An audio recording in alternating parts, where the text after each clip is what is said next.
Oh, it's an experiment. Oh, wow.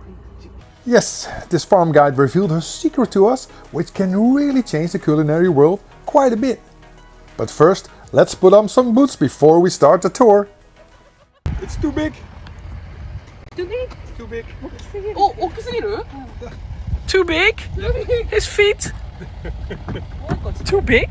Is that possible? On this beautiful farm in Hokkaido, my guide revealed something I never expected. A secret experiment that could change sushi forever. She explained that sushi rice doesn't actually need to grow in water. Here, they're testing a brand new variety that grows on dry land. As she showed me the hidden fields, I was honestly stunned. Just imagine, sushi made with rice that uses less water, less labor, and could be grown almost anywhere in the world. Then we ran into the owner. How nice! Konnichiwa! Konnichiwa! We were then given a tour of the cold rooms that were cooled naturally. Namely because of the snow that falls by meters in the winter here. How incredibly clever to keep your cold storage cold like that.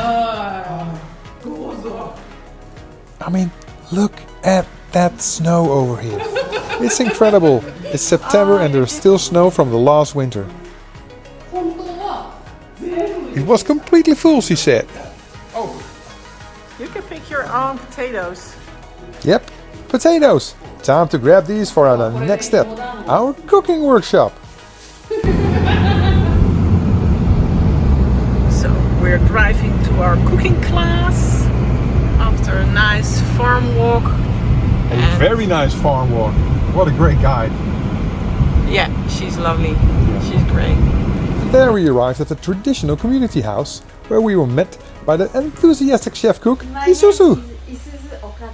Call me Isuzu. Isuzu? Isuzu. Call me Rick. Rick. And me, Corinne. The fun was right there when we had to put on the kitchen apron with matching bandana. 2-3 high Dutchmen in what to us is a very small Japanese kitchen. Hilarious, right? First dish, sushi, a really delicious futamaki. First up was Corinne.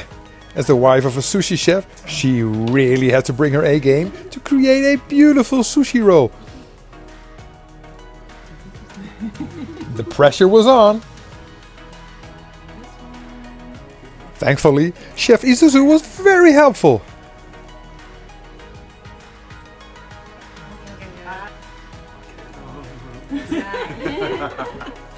And now it was my turn. It's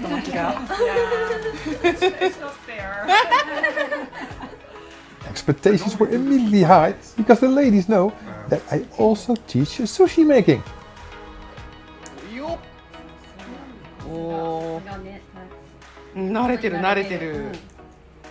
Fortunately, everything went completely well according to the chef.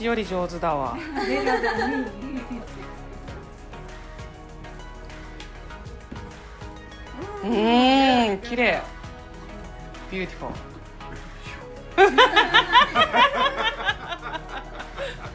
And it's time to cut the sushi roll with the traditional Japanese knives, the long yanagiba, ideal for cutting sushi. Corinne is the first one.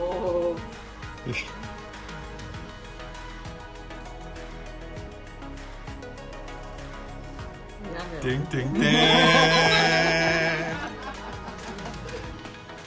And now it was my turn to cut my sushi roll.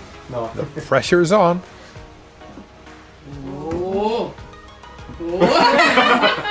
And judging by the enthusiastic response, I really did well. I placed all my pieces of sushi on the plate and then it was time for the next dish. Authentic miso soup. She explained us everything about this wonderful soup and how to prepare it. Like wine. Yeah, they do the same. First sip was just incredible.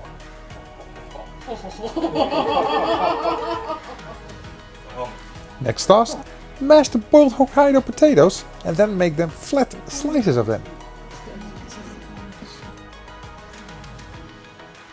Like this? Or? Okay. These were then fried in very light sesame oil. And this is another traditional Hokkaido dish and tasted delicious. And now it's time to eat. First, the homemade miso soup, which is awesome. And then we have our own sushi. And our own seats. We were way too big for this country, but it's so fun. Fun and delicious. And last but not least, homemade matcha tea. What an incredibly fun and educational day this was again.